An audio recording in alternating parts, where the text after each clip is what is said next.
Hi children, myself Madhu ma'am, your science teacher. Today I'll teach you biology. One topic. आज हम लोग एक topic पे explain करने वाले हैं, ध्यान से सुनेंगे. This is very important for you. ये छोटी छोटी चीज़ें हैं लेकिन बहुत इंपॉर्टेंट है आपके लिए, तो ध्यान से सुनेंगे. कि सपोज दैट आप जो फूड इनहेल ले रहे हो, वो फूड जो होता है कि ग्लूकोज के फॉर्म में आप ले रहे हो, और ये ग्लूकोज के फॉर्म में जो फूड ले रहे हो ये क्या होता है, C6H12O6. हम लोग क्या कहते हैं, C6H12O6. ये फॉर्मूला होता है, ठीक है ना. तो कितने कार्बन है यहाँ, 6 कार्बन है. Okay, you have taken this food, complex form में आपने इस फूड को लिया है.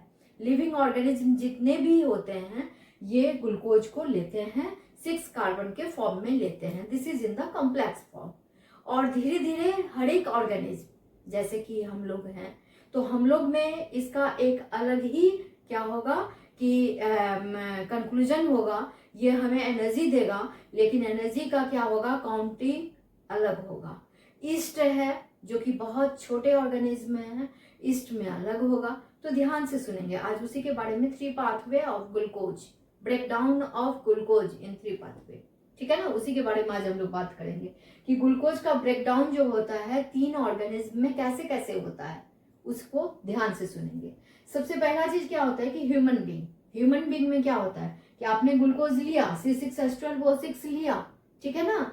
और जो ग्लूकोज आप ले रहे हो वो ग्लूकोज क्या होता है, जो फूड ले रहे हो. You are saying that I have taken the food, I get the energy.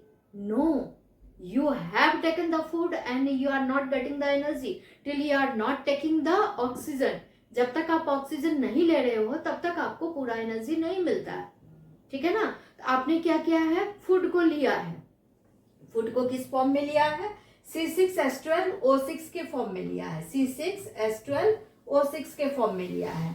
और ये किसके साथ रिएक्शन कर रहा है, ऑक्सीजन के साथ रिएक्शन कर रहा है, ठीक है ना. ऑक्सीजन के साथ रिएक्शन कर रहा है. तो ऑक्सीजन के साथ रिएक्शन कर रहा है, ये हम लोगों में होता है, ह्यूमन बीइंग में हम लोगों में होता है. इन द प्रेजेंस ऑफ ऑक्सीजन तो क्या होगा कि ये कार्बन डाइऑक्साइड देता है, वाटर देता है, एनर्जी देता है.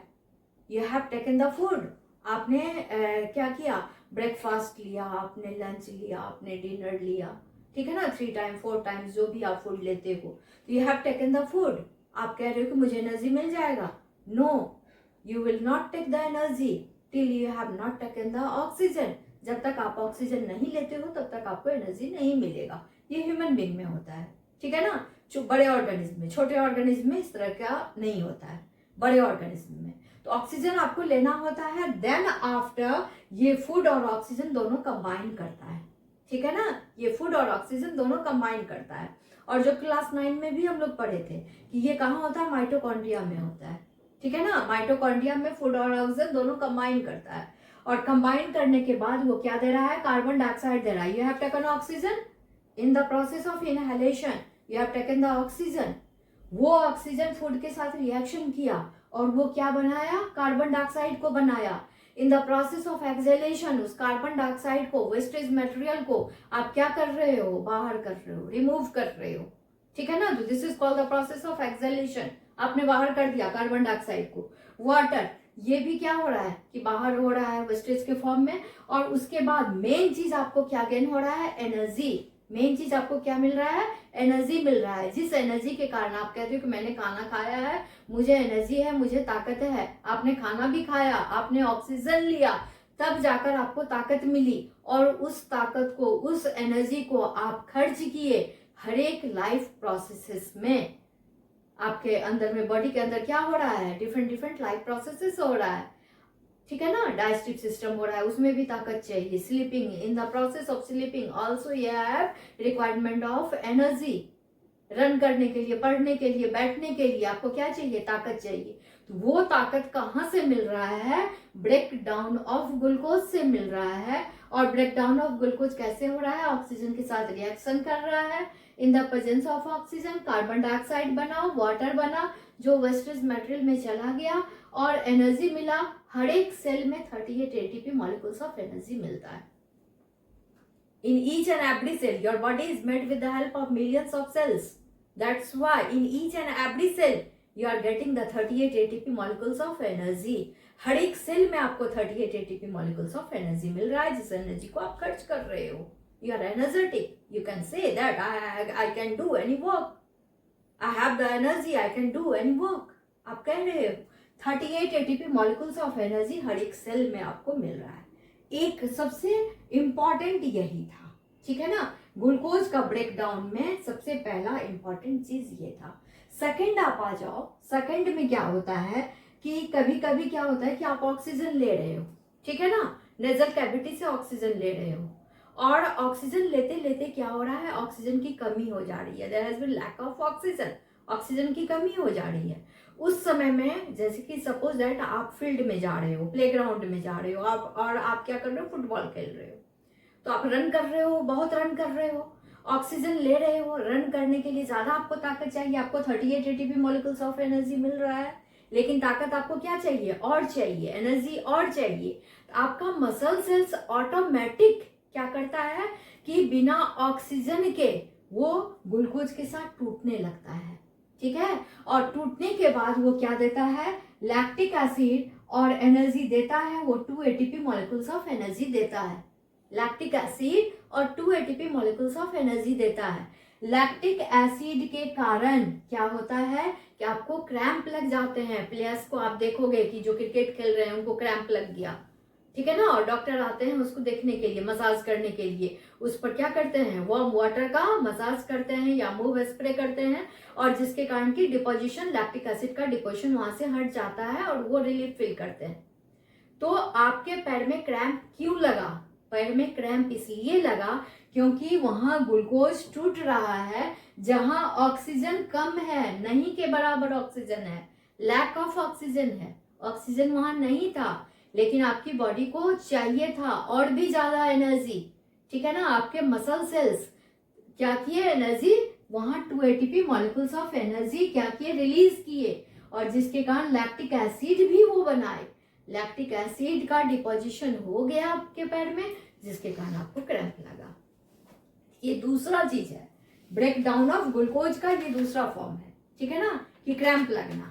और कभी कभी क्रैम्प नहीं लगता है, आप मसाज कर लो, पैर में दर्द हो गया, मसाज कर लो, पैर में दर्द हो गया, आप मूव स्प्रे कर लो, तो आपको कुछ नहीं होगा प्रॉब्लम. लेकिन अगर ऑक्सीजन नहीं है, energy 2 ATP molecules of energy आ रहा है, लैक्टिक एसिड का डिपोजिशन हुआ है, तो पैर में क्रैम्प लगते हैं. ये दूसरा हो गया. अब तीसरा आ जाओ. तीसरा ब्रेकडाउन जो हो रहा है ग्लूकोज का, थर्ड ब्रेकडाउन जो हो रहा है वो छोटे ऑर्गेनिज्म, जैसे ईस्ट वगैरह होता है ना, कि ईस्ट बहुत छोटा ऑर्गेनिज्म हुआ, ठीक है ना, केक वगैरह बनता है जिसमें ईस्ट हम लोग डालते हैं फर्मेंटेशन के लिए. ईस्ट बहुत छोटा ऑर्गेनिज्म हो गया. वहां क्या होता है कि उसको भी ताकत चाहिए, एनर्जी चाहिए, लेकिन वो एनर्जी वहां क्या होता है, ऑक्सीजन बिल्कुल नहीं रहता, in the absence of oxygen, ठीक है ना. वहां in the absence of oxygen glucose break down करता है, और वो ब्रेक डाउन करके क्या बनाता है, इथेनॉल बनाता है, ठीक है ना. ईस्ट में, इन the absence of oxygen, east में क्या होता है, इथेनॉल बनाता है, कार्बन डाइऑक्साइड बनाया और 2 ATP molecules of energy release किया, ठीक है ना. तो इथेनॉल बना. ईस्ट में क्या बनता है, इथेनॉल कंपाउंड वहां रिलीज होता है. ये याद करना है आपको, ठीक है ना, ये लर्न कर लीजिएगा कि ये ग्लूकोज का ब्रेकडाउन 3 फॉर्म्स में हो रहा है, 3 पाथवे है. एक तो आपका बड़े ऑर्गेनिज्म जो है, जैसे आप हो, ठीक है ना, चिल्ड्रन आप हो, तो आपको क्या हो रहा है कि in the presence of oxygen you are inhaling the oxygen, आप ऑक्सीजन ले रहे हो, और उस ऑक्सीजन को क्या हो रहा है कि वो ऑक्सीजन ग्लूकोज जो फूड आपने लिया है उसके साथ रिएक्शन करके वहां ब्रेक डाउन हो रहा है. कार्बन डाइऑक्साइड, वाटर और 38 ATP मॉलिक्यूल्स ऑफ एनर्जी हर एक सेल में, ठीक है ना. 38 ATP मॉलिक्यूल्स एनर्जी रिलीज हुआ, और आप उस एनर्जी को हर एक चीज में यूटिलाइज किए. देन आफ्टर सेकेंड वन क्या है कि आप रन कर रहे हो, दौड़ रहे हो, खेल रहे हो, कुछ भी कर रहे हो, जहां की आपके ऑक्सीजन, आपका माउथ ऑक्सीजन लिया, नोज ऑक्सीजन लिया, लेकिन फिर भी ऑक्सीजन कंप्लीट नहीं हो रहा है. तो बिना ऑक्सीजन के वहां पर क्या हो रहा है, ग्लूकोज टूट रहा है, लैक्टिक एसिड बना दिया और एनर्जी बना दिया, 2 ATP मॉलिक्यूल्स एनर्जी रिलीज कर दिया, ठीक है. और थर्ड वन क्या होता है कि जो छोटे ऑर्गेनिज्म होते हैं जैसे ईस्ट वगैरह है, ठीक है ना, फर्मेंटेशन के लिए। इथेनॉल बना तो इससे क्या होता है, फर्मेंटेशन होता है, ठीक है ना, फर्मेंटेशन के लिए। तो वहां पर क्या हुआ कि in the absence of oxygen east में इथेनॉल बना, कार्बन डाइऑक्साइड बना, 2 ATP मॉलिक्यूल्स ऑफ एनर्जी बना। तो याद रखेंगे, नेक्स्ट क्लास में मैं पूछूंगी, ठीक है ना। Okay, thank you.